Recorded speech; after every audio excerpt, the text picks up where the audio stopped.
Lagos Talks 91.3. News. President Muhammadu Buhari has condemned what he termed the heinous and senseless killing of a member of the Nigerian Bar Association, Omobolanle Rahim. The 7-month pregnant woman was shot dead by on-duty policemen on Christmas Day in presence of her family members. In a statement by his senior special assistant on media and publicity, Malam Garba Shehu, President Buhari said he was deeply shocked and saddened to learn of the brutal killing, as he assured that justice will be done in Bolale Rahim's case. He therefore directed the police to take the strongest possible action against the culprits already held in detention. The president further described the incident as a stark reminder of the recurring menace of the mishandling of weapons and a wake-up call to law enforcement agencies, including the police, to ensure the full implementation of reforms instituted by the administration on the subject of weapons handling, as well as the protection of the rights of citizens. Meanwhile, the police command in Lagos State has released 2 police officers arrested with ASP Dambri Vandi over the alleged killing of Mrs. Omobolanle Rahim, saying they were not involved in the crime. The command spokesperson, SP Benjamin Hudayi, confirmed this yesterday while giving an update on the killing. He said that the 2 police officers arrested with the ASP were detained for interrogation and testimonies. The police in Lagos on Christmas Day arrested an assistant superintendent of police, ASP Dambri Vandi, and 2 other officers attached to Ajiwe police station in Aja area for allegedly killing one Omobolanle Rahim, a lawyer, the same day. The Minister of Labour and Employment, Dr. Chris Ngige, has said the federal government will make more pronouncements next year, 2023, on the salary adjustments of civil servants to reflect the current economic reality. The minister, who made the disclosure while briefing State House correspondents after a private meeting with President Muhammadu Buhari at the presidential villa in Abuja, said the Presidential Committee on Salaries, co-chaired by himself, is working hand in hand with the National Salaries, Income and Wages Commission to look at the demands of the workers. Not only the public service. If you want the assistant and you are in the private sector, they will also assist you. They have what is called the template for remuneration, for compensation. So if you work, you get compensated. If you don't work, you're not compensated. So they have the matrix to do this evaluation. So they are working with the Presidential Committee on Salaries, chaired by the Finance Minister. I'm the co-chair, to look at the demands of the workers. I've answered this, and I said that discussions and this evaluation are ongoing. And as we enter the new year, the government will make some pronouncements in that direction.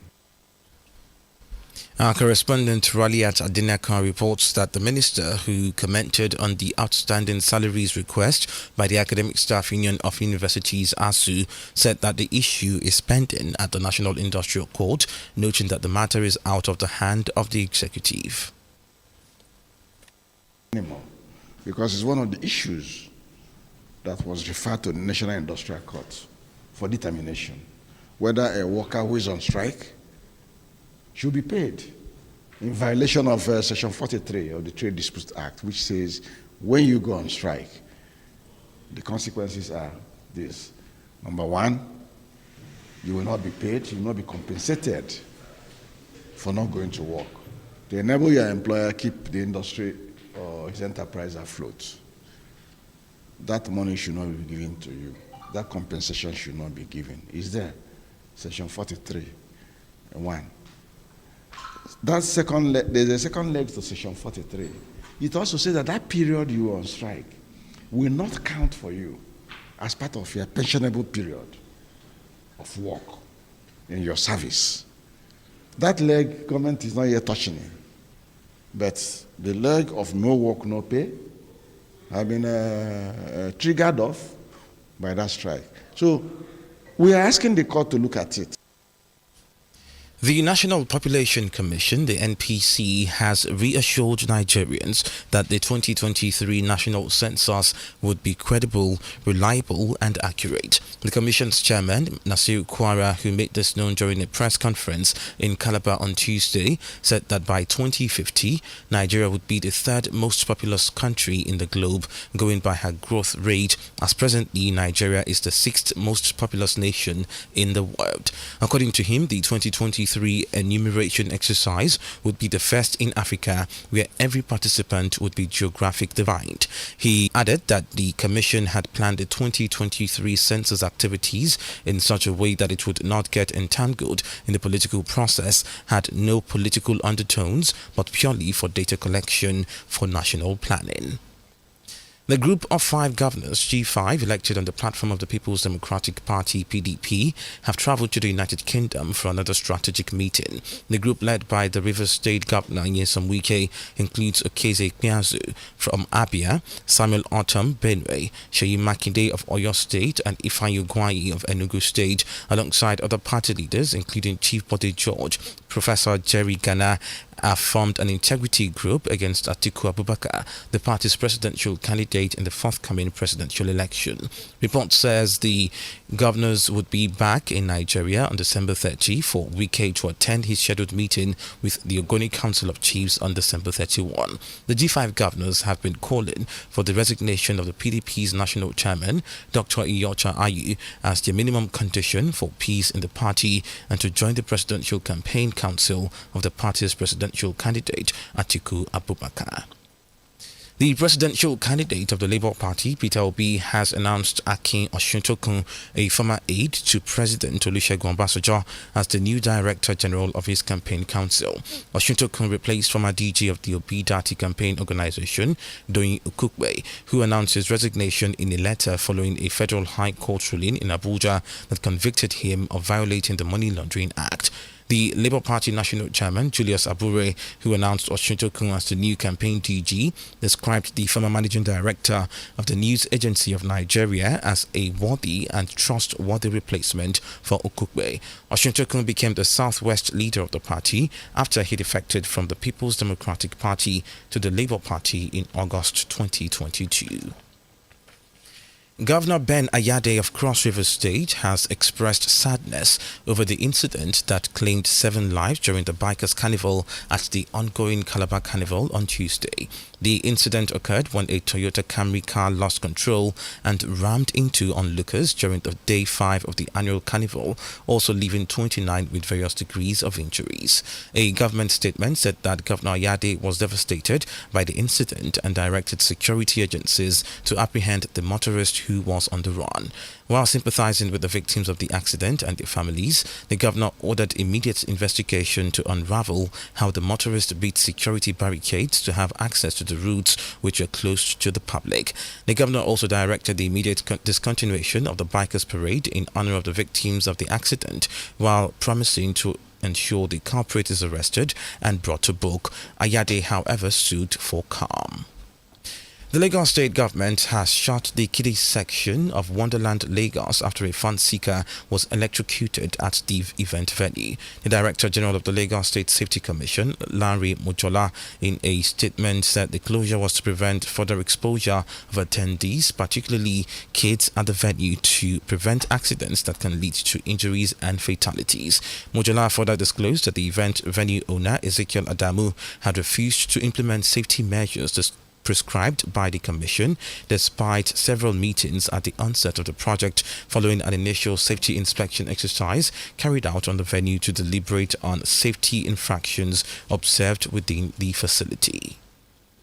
The Igbo Socio-Cultural Organization, Ohanezindigbo, has debunked reports that its President General, Professor George Obiozor, is dead. The rebuttal followed some reports that the 80-year-old retired diplomat had died on Tuesday.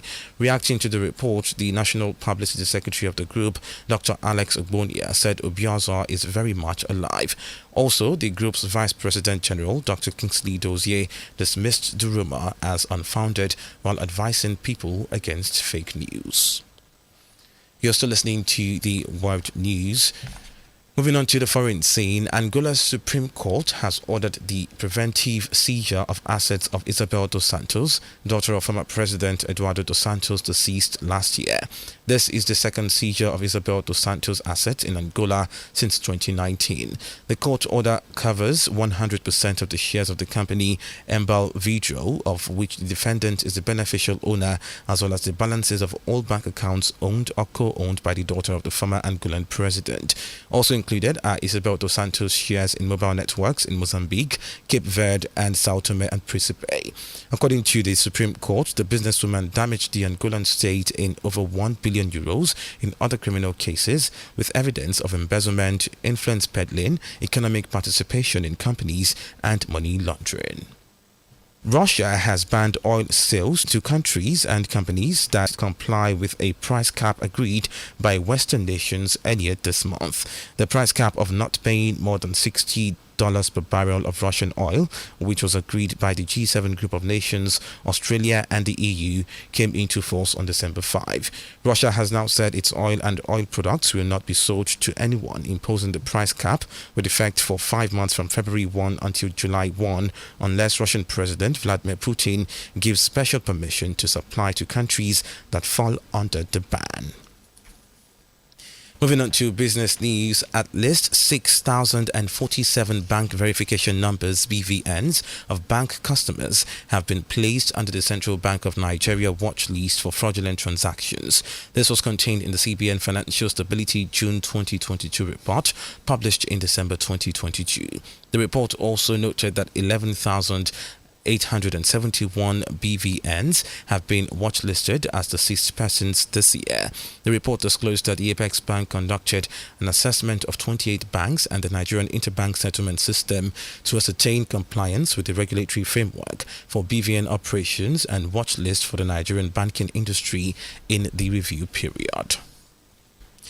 Finally, to sport news, Chairman of the Interim Management Committee of the Nigeria Professional Football League, Winga Elegbeleye, has disclosed that the next 10 PFL champions will pocket a cash prize of 100 million naira, while also giving details of how the abridged season will play out.